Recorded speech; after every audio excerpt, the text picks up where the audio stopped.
Hello, how's everyone doing today?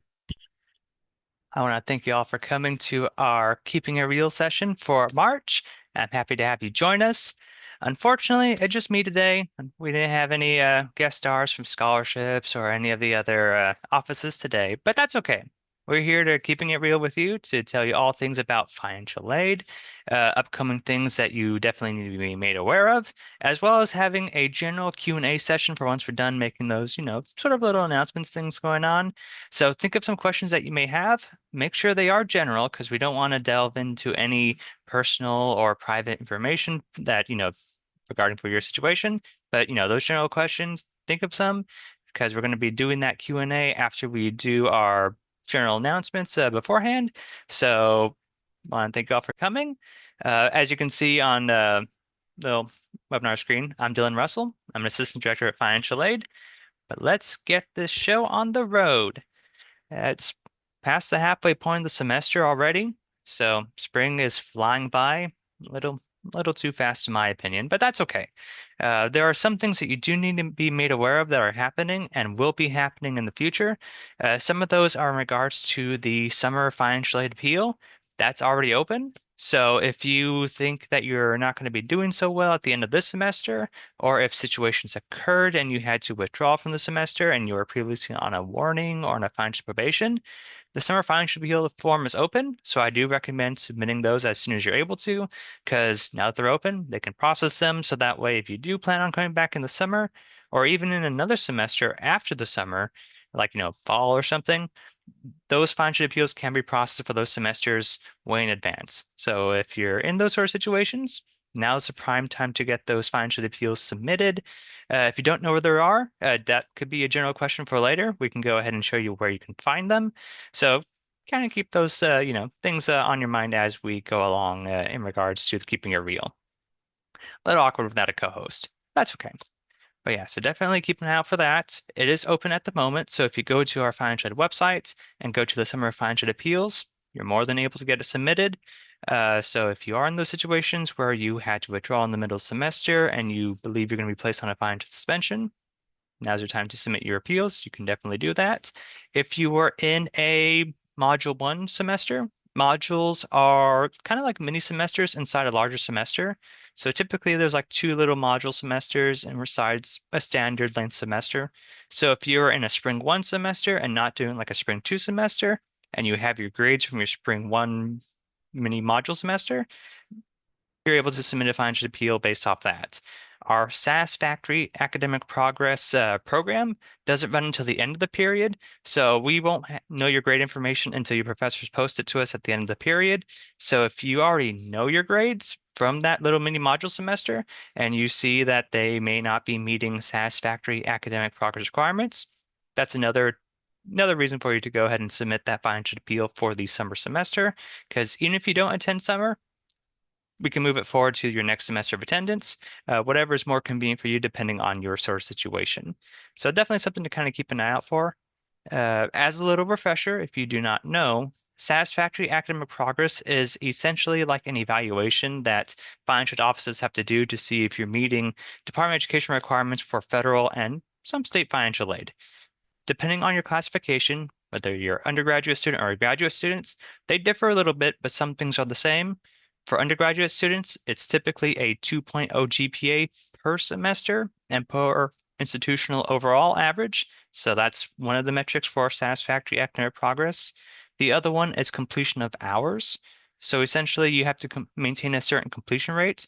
Per semester, it's pretty easy to evaluate. So if you take like 12 credit hours or four classes, typically, if you pass three of the four, that's a 75% completion rate, which is meeting the 67% minimum completion rate requirement for satisfactory academic progress.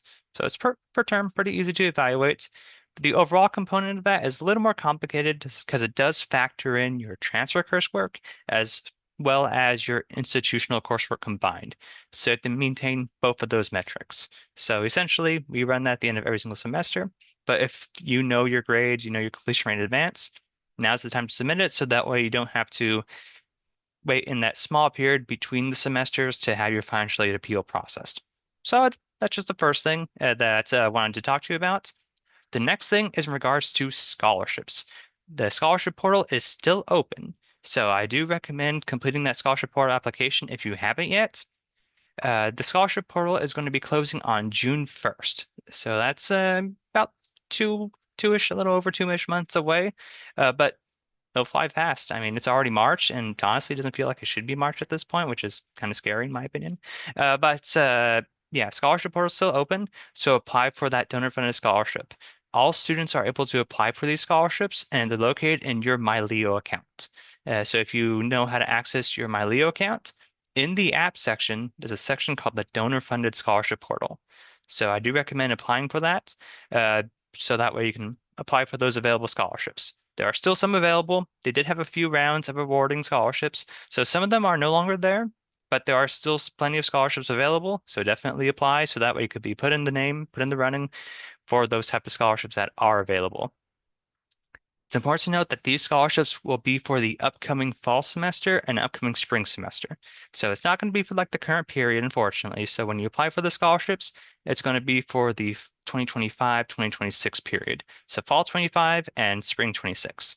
So may not be the most helpful situation in regards to current situations if you still have like balances and stuff like that, but it is helpful for future semesters. And scholarships are free money, so I see no reason why not to apply. Just because if you get the scholarships, that's just more assistance for you. So scholarship portal still open in your MyLeo account under the app sections. It's towards the top. It has a picture of like a hand with like a little dollar sign on it. So definitely take advantage of these opportunities because scholarships always something to take advantage for. So that's topic number 2 that I want to discuss. In the middle of the semester, there's not too much, but I did want to also talk about something in regards to something called Return to Title IV. So this may or may not be applicable to you, but it's still good information that you should need to know. Whenever a student withdraws from a semester, or whenever a student unfortunately makes all failing grades in a semester, our office has to do a return to Title IV calculation, which is essentially a process that determines how much financial aid you earn in the semester prior to you withdrawing, or in the situation of you receiving all Fs, what your last day of attendance was in those classes before the semester ended. So this calculation has to occur in order to determine your eligibility. And as long as you have academically engaged or participated in classes up to 60.1% of the semester, you would have earned all your financial aid and would avoid a return of financial aid funds. So unfortunately, if you had to withdraw in the middle of the semester or like towards the early part of the semester, like you likely already had this RTT4 calculation occur, uh, but if it's a recent withdrawal, then expect an email to your account letting you know what unfortunately had to be returned based off earnings. We're not quite at that 60.1% point yet, but definitely keep an eye out for that in regards to withdrawing if that's your situation. But also, if you're still taking classes and if you do get all Fs or an all F scenario, I do recommend participating in those classes regardless, because if at this point you decide, well, I'm not doing so well, I'm just going to stop attending those courses, that may come back to haunt you towards the end of the semester once we get notified of your grades and that Fs. So in those situations where you get all Fs, we have to do that calculation.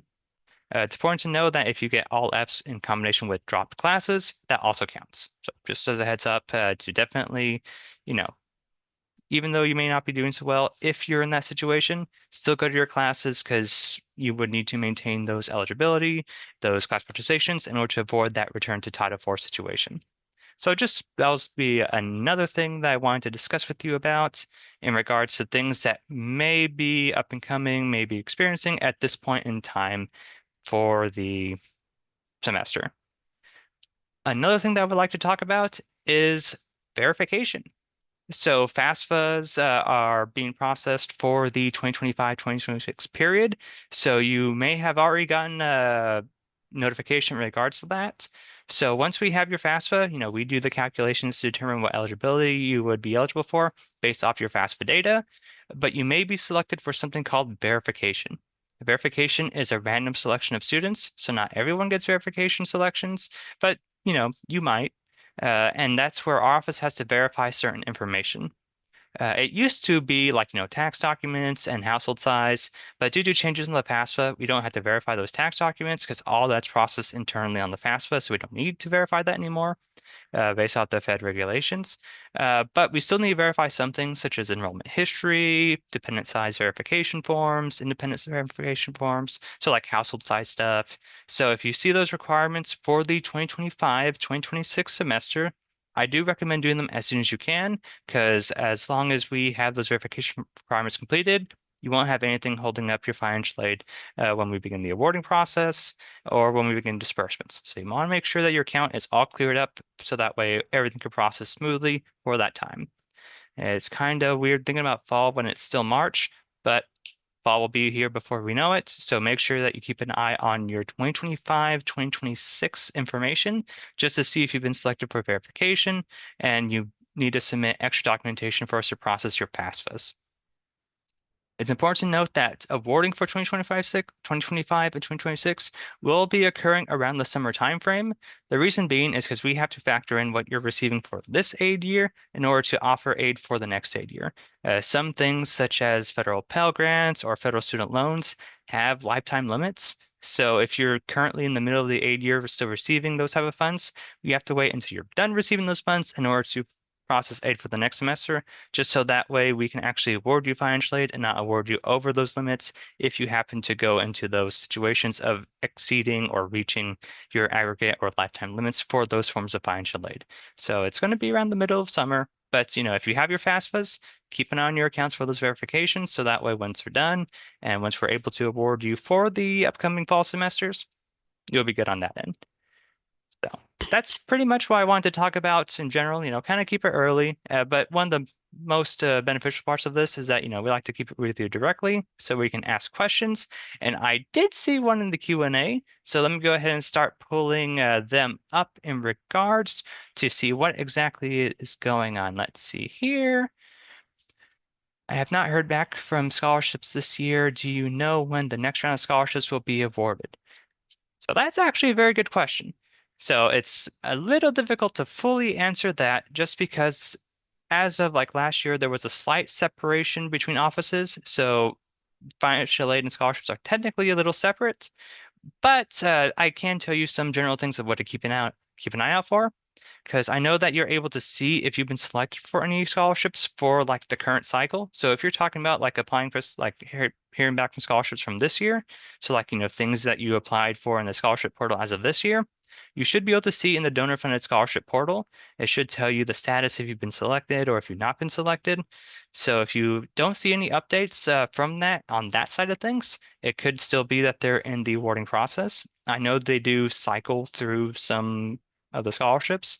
So like they've had different awarding cycles. The first one ended like on January 15th. The other one ended like on March 15th.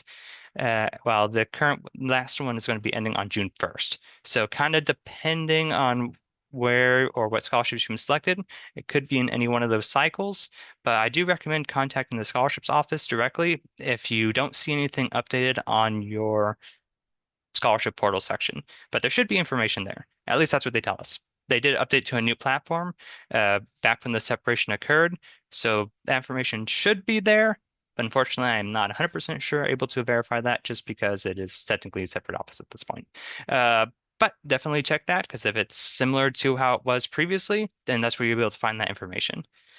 Probably didn't fully answer your question, but I hope that gave you at the very least some direction or to find out that information on when those scholarship cycles will be concluded. But yeah, definitely keep an eye out for that because they still maintain the same time frames. So if you were offered a scholarship, you would have that 3-week period to accept it before it goes on to the next person. So you definitely want to be on top of that. So it's a good thing you asked. So it's definitely check the scholarship portal, see if there's anything else.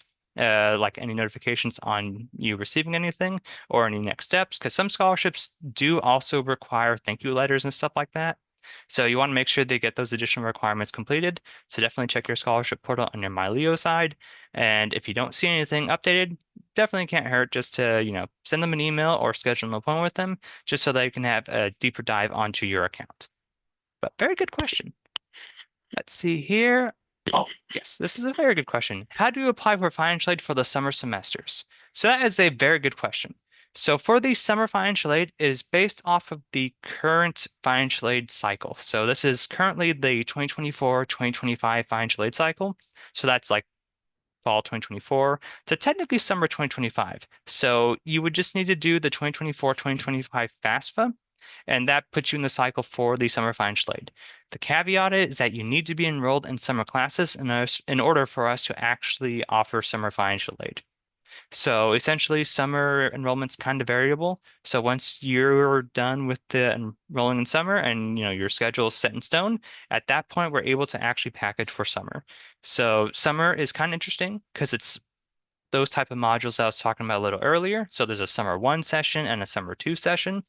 So a lot of times at this point in time, students are going to be kind of like switching up classes. They'll be adding a summer 1 class, adding a summer 2 class, maybe drop one. So we kind of have to wait until things stabilize a bit because once we package for summer, we can't immediately repackage for your classification. So you got to make sure that you build your schedules with your academic advisor and don't change it up too much because once we actually award based off that enrollment, we can't immediately switch it over to a different style of, summer 1 only, summer 2 only, 10-week only. You got to make sure that your schedule's kind of set in stone so that way we can award based off of that enrollment. What will happen is that it'll be essentially an individual look on your account. There are some things to take a note of because some forms of financial aid have annual limits. Those are different from the aggregate limits, but there's still limits that are pertaining to the certain aid year. So depending on your classification, you may be using your annual limits for federal student loans. But if you have the Pell Grant, for example, there is something called year-round Pell.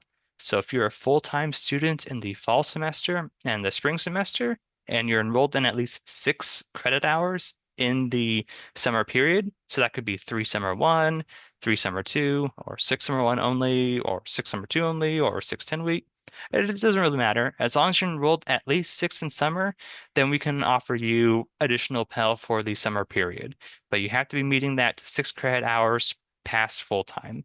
If you're in a situation where you did full time in the fall semester and then half time in spring, essentially you would be eligible for the portions of Pell that you didn't earn in the spring semester based off that half-time status. And then after that, you'd have to be an additional 6 credit hours to get stuff after that initial remaining portion from your spring semester. So it kind of depends on your classification. Granted, depending on your classification, some things based off those annual limits don't apply. For example, Parent Plus loans, they don't apply to the annual limit because it's based off a Parent Plus loan application and the Parent Plus loan credit check and that sort of stuff. So that may still be available to y'all. Same thing with Graduate Plus loans. If you're a graduate student, you would still have that option available. During summer, we often award miscellaneous summer grants and summer scholarships. That's based off of essentially your enrollment and your SAI information. So the earlier you're enrolled, the earlier you're put in the running for those. Those tend to be on the more limited side, unfortunately, and they don't tend to be too much, being around $500-ish at times.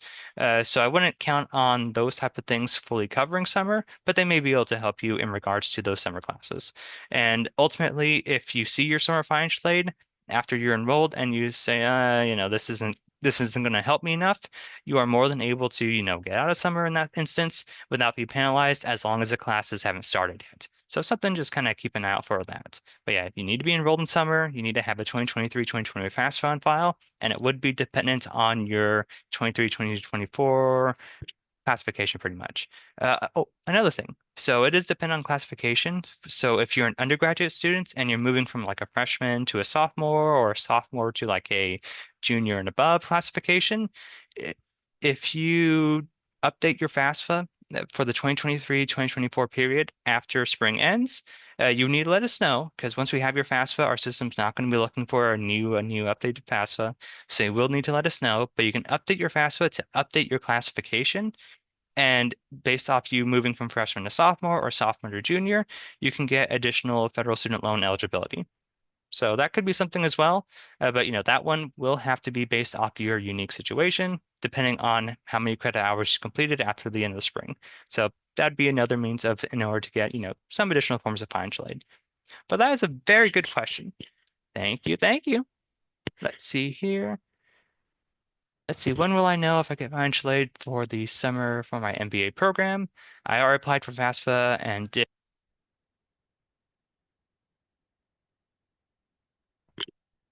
I think, can you all hear me? I feel like my mic cut off for a second. Uh, you could probably put something in the Q&A to see if you can hear me again. It should be back on. Okay, yeah, it's back on.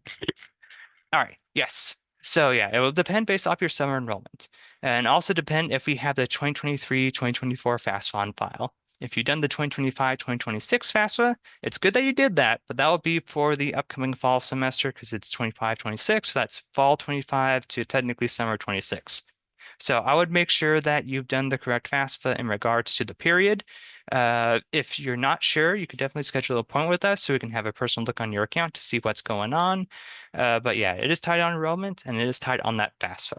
So I would definitely kind of check on that with us to see if there's anything else that's additional for the summer period if you've done the 2023-2024 FAFSA or if you're enrolled in summer classes. Because if you don't enroll in summer classes, we unfortunately won't be able to package you because the enrollment will be tied, your financial aid will be tied to that enrollment, just due to the nature of how summer functions as those little mini summer semesters. But that is a very good question. Thank you very much. Let's see here. Yes, yeah. I'm taking summer classes. Are these funded through the financial aid awards from 24-25? How does that work? Yes, exactly as you said. It is funded through the 2024-2025 aid year. And depending on what you accepted, it may use whatever's left over in regards to federal loan eligibility. If you have Pell Grant funds available still, as long as you're in 6 credit hours over full time, you would be eligible for that, what we call year-round Pell. So that would be something. And also in regards to any potential summer aid that you may be eligible for. But those are kind of variable, so I wouldn't really recommend counting on that. But if you get it, nice bonus, I would say. But yeah, it is based on the 24-25 information. So uh, just as for classifications, some forms of financial aid is variable. So like if you're a graduate student, for example, the amount a graduate student can receive for unsubsidized loans is $20,500 per year. So if you've already received that for fall spring, you won't be eligible for any additional unsubsidized loans for the summer period, but you would still be eligible for whatever graduate plus loans because those are based off that graduate plus loan application and the credit check applied to that. It's similar to that of a dependent level student. So just as kind of like an example, if you are a dependent freshman, for example, you would have essentially, the 2,500 for subsidized, the 1,000 for unsubsidized loans. So if you use that and became a sophomore, you can update your FAFSA to get an additional $1,000 of uh, subsidized loan in that scenario. So it kind of depends on your specific classification. But yeah, it does use based off the 2024-2025 information. So it's definitely a good idea to make sure that FAFSA is completed and it uses whatever's left over or whatever you're eligible for based off of your enrollments for year-round Pell or whatever you are eligible for from Graduate Plus loans or Parent Plus loans, that sort of stuff, as long as miscellaneous summer aid. So, yeah, very good question. Let's see here. How does the Teach Grant work? I received a partial scholarship in the Teach Grant, but they still get to pay a portion of my tuition. Does Teach Grant only cover so much? So that's a good question. So Teach Grant only does cover so much. It's essentially kind of depends on a few factors. So the Teach Grant is a type of grant that is for students within a certain type of degree, mainly teaching degrees, but there are a few caveats to you receiving it. So if you did receive a Teach Grant and you accepted it, you would need to do a few things in order to actually receive the funds to your account. One of them is a Teach Grant agreement to serve. So the caveat for the Teach Grant is that if you don't become a teacher by the time you complete your degree in like certain areas, it does turn into a loan retroactively. So if you do the requirements for the Teach Grant, it will be able to disperse to your account. But if you don't do those requirements, essentially you agreeing to become a teacher, agreeing to meet those requirements required of the Teach Grant, it won't disperse to your account. It's also important to note that since it is technically a grant at this stage, it does prorate based off your enrollment. So if you're a half-time student, only half of what you were originally packaged for the period is able to disperse to your account. So if you're like a 6 credit hour student, for example, in the period, only half of the Teach Grant for the spring period would be able to disperse to your accounts because it's currently prorating. But once again, you have those additional requirements to complete in order for it to actually process to your account. So if you accepted it but haven't done them, then it won't be able to disperse to your account. If you don't know if you've done them or not, you're able to check on the financial aid homepage of your student account. So if you go to the financial aid homepage, check to see if you have any missing requirements. So you may see something like Teach ATS or Teach Agreement to Serve. So that would be one of those requirements for the Teach grant. But, in that sort of instance, you would need to complete that in order for it to disperse. But, if you didn't know that and you haven't done that requirement yet, and since it turns into a loan, that may or may not be something you're interested in. It kind of depends on your situation and if you need those funds or if you're planning on actually becoming a teacher in the future. But yeah, very good question in regards to that. But yeah, it does prorate based off your enrollment, and it does need those additional requirements in order to actually disperse to your account. Hello, please give an update regarding the scholarships that were closed on 3/15. Yes. So yeah, the scholarship portal had some scholarships that closed on 3/15, so they should be in the awarding process in regards to that. It's only been a couple of days since it closed, so the odds are those committees are still in this process of, actually awarding them. So if you haven't gotten yours yet, I wouldn't worry too much about it because it's still early on in the awarding process. But keep an eye on your MyLeo financial aid your MyLeo scholarship portal in your app section because you will be notified through there if you got anything. So keep an eye out for that because you do have that 3-week time frame to actually accept scholarships in order to make sure that they're yours. If you don't accept them in a timely manner, they will unfortunately go to somewhere else. But it's still early. It's only been a couple of business days since 3/15 closed, so odds are they're still in that awarding process. The committees do have to look at your applications, make determinations. So depending on if they required essays or not, that may take a little bit of time. But definitely, sit tight for that because they are in the awarding process for those scholarships. So keep an eye out for that. Keep an eye on your apps for that, just so that way you'll be able to timely accept them if you got any scholarships. Good question, though. Let's see here.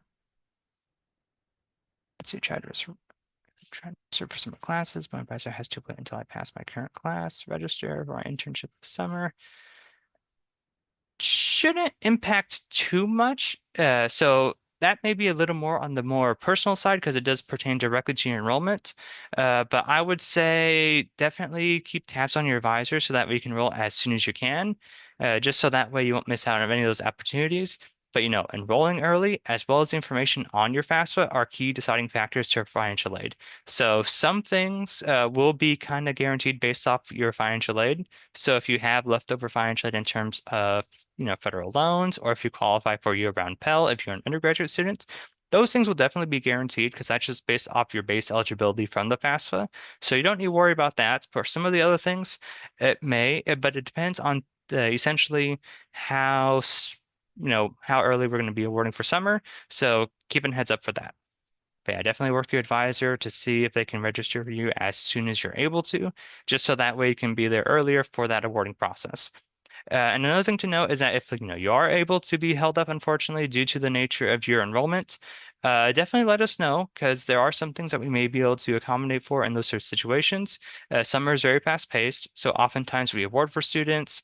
They ultimately decide not to attend summer, so those forms of financial aid are canceled, and then we put them back into the pool to offer other students. So if you are in that scenario where, due to those advisor situations of them not letting you register for your classes, definitely let us know, and we'll see what we can do. Never guarantee or anything. Some things are guaranteed, like on the federal side, but in regards to like institutional miscellaneous grants and stuff, that'll put it back into the pool for those awarding, so you may qualify that way. So definitely let us know. Work with us. Work with your academic advisor to see how we can help for that. Let's see here. Yes, do international students qualify for financial aid? It kind of depends. So in traditional senses of like federal financial aid and state financial aid, it would typically be no, unfortunately, unless you qualify for the FAFSA or the TASFA. Generally, the FAFSA is for, U.S. citizens, but there are applicable non-U.S. citizens that qualify for the FAFSA. So I recommend going to the FAFSA website or, schedule an appointment with us and we can review your situation, review that with the FAFSA rules to see if you qualify for, the non-US and FAFSA eligibility. If you do, then you would qualify for the FAFSA. If you unfortunately don't, then unfortunately you wouldn't qualify with the FAFSA and that wouldn't qualify you for federal financial aid. International students are still eligible for scholarships. Scholarships, even though they're technically their own office now, they're technically also a form of financial aid. So scholarships are available to all levels and all classifications of students, and that does include international students. So if you weren't here earlier, the scholarship portal is still open. They did recently have a closing deadline of March 15th, but the current cycle is still open up until June 1st. So I do recommend applying for scholarships that way because, regardless of you being a resident, non-resident, international, in state, doesn't matter. All levels of students are eligible to apply for those scholarships. So I definitely recommend applying for them just so that way you would be eligible that way. There is something called the TASFA 2.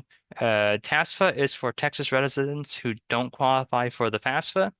So you may or may not qualify for that. It would kind of depend if you meet the criteria of being a Texas resident long enough, graduating from Texas high school. If you're an international student who just came here recently, you may not qualify that way. But scholarships are something that everyone is eligible for, so I do recommend applying for those. But very good question as well. Let's see here. This is currently our last question in queue, so if you have any more, now's your time to type them up because we did say we would be here from 2 to 2:30, but as long as the questions keep coming, then I'll still keep answering them. Let's go ahead and see here. How can I see a summary of my financial aid? How much has been awarded and how much has been used so far for the 2024-2025 FAFSA? So that is actually a good question. So there would be a few ways for you to check. So in your MyLeo account, in your financial aid portal in the student resources, if you go to the offer tab, there's actually a print button, and that can print out essentially what you accepted for the period for the 2024-2025 aid year. So that may be what you're looking for. If you need that information to apply for scholarships, that's typically satisfactory because that's directly your financial aid information. If you're looking for that information just because you want to know where you're at, a good place to look is actually the studentaid.gov website on your FAFSA dashboard. So in that sort of situation, if you go to your FAFSA, that can give you a whole breakdown of your annual and aggregate history. So that may be something as well if you just want to know for like personal reasons. But if it's regards to something that you need something for like an awarding form or something like that, then in your financial aid student resources, in the offer tab, there's a print button that shows you what you accepted for the 2024-2025 period. So that may be what you're looking for, but it may not. So I hope that kind of helps because it kind of depends on your situation and on the reasons for why you're needing that information. But either way, that'd be a good help in regards to looking for it. Technically, you're also able to check your student balance information. So if you go to the section right above your financial aid where it says, student account, MyLeo Pay, check your balance, pick a payment, you should be able to break down like the per semester area, and it'll show you your disbursements for the periods. So you can see what type of student loans, student grants, scholarships, all that sort of stuff that's dispersed for your account balance for those semesters. So that technically be another way, but that's probably not what you're needing in regards to that sort of situation. But if it is, that'd definitely be helpful. Oh yeah, I didn't mention it earlier, but there's a nifty QR code right over here. That's where you can schedule an appointment. So definitely take advantage of that sort of information. Once we're done here, I'll be posting a little snip of essentially our social media platforms because we always have like up-to-date information and stuff like that on those social medias.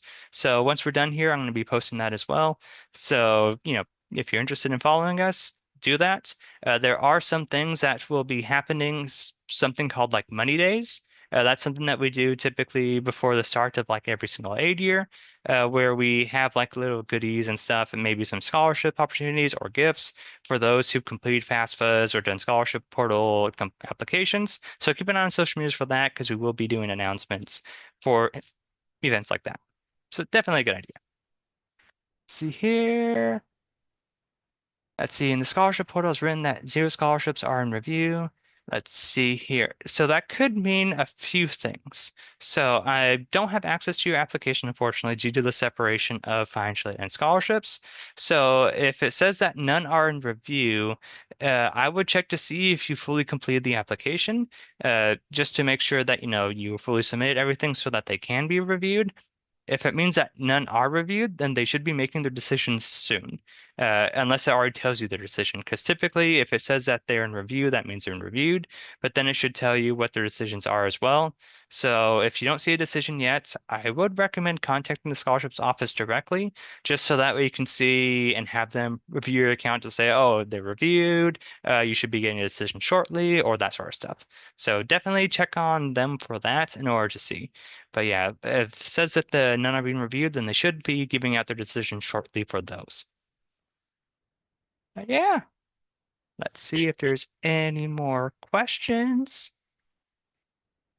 There are not. So let me go ahead and share my screen real quick, just so that way you can see that. Go and don't have anyone to confirm if you can see it or not, but if you see this little PDF that we have, this has our social media platforms. It has X, Facebook, Instagram, I believe. I'm honestly not too much of a social media person, so I'm not 100% sure on the logos, but definitely follow us just because we have that information available on those different sort of events, get different updates, just so they can be on top of financial aid stuff. We let students know when FAFSAs and when forms and all that stuff are open. So definitely, follow us. Let's hip to follow us. At least I think so. But yeah, so definitely follow us on that, just so that way, you'd be able to get that helpful information and keep in touch in regards to all things financial aid, as well as get updates in regards to us doing additionals, keeping it reals. We do these every single month, typically on like the second to third week of Thursday. This was originally scheduled for spring break, but spring break occurred, so we kind of delayed it an extra week, for example. So following us on social media will definitely let you know if anything changes in regards to that. So I don't have anything else additional with you at this point in time. So we're going to go ahead and close it. I don't see any additional questions in the Q&A. So definitely take a picture of this to follow us. And I want to thank you all for coming here today. I don't want to too much of your time, just because, we were scheduled from 2 to 2:30 and we're already past that a little bit. That's okay. Next time should hopefully be a little more exciting when we have our full members with us, Trey from Scholarships, and they can provide additional scholarship information for you. But until then, I'm going to go ahead and stop sharing now. I want to thank you all for coming. And we did have one last question right here. Let's see here. Okay. My financial aid has been applied. In my history, the Pell Grant and unsubsidized loan showed they were paid, but my subsidized loan does not. Is there anything that needs to be done? I would recommend scheduling an appointment with us right over here, just so that we can look in your account for that. Because typically what happens is the subsidized loan is supposed to be prioritized over the unsubsidized loan. There are situations in which a student may not be eligible for the subsidized loan. They may have hit their annual limit for it, for example. They may hit the aggregate limits, or it could be a situation that pertains to a student's SAI and their need-based eligibility. I could probably spend like another 40 minutes talking about that concept right there. But since this is a personal deep dive on your situation, I do recommend scheduling that appointment just so that we can see what exactly is going on. But yeah, definitely do that just so that way you can look and see what's wrong and hopefully get that resolved. But it would depend on that situation though. But yeah, very good question at the last minute. I hope that information was helpful. Definitely tune in for us next time for all things related to financial aid as we keep it real. But in the meantime, go Lions. My screen is not reversed, so hopefully that's correct. So, but go Lions.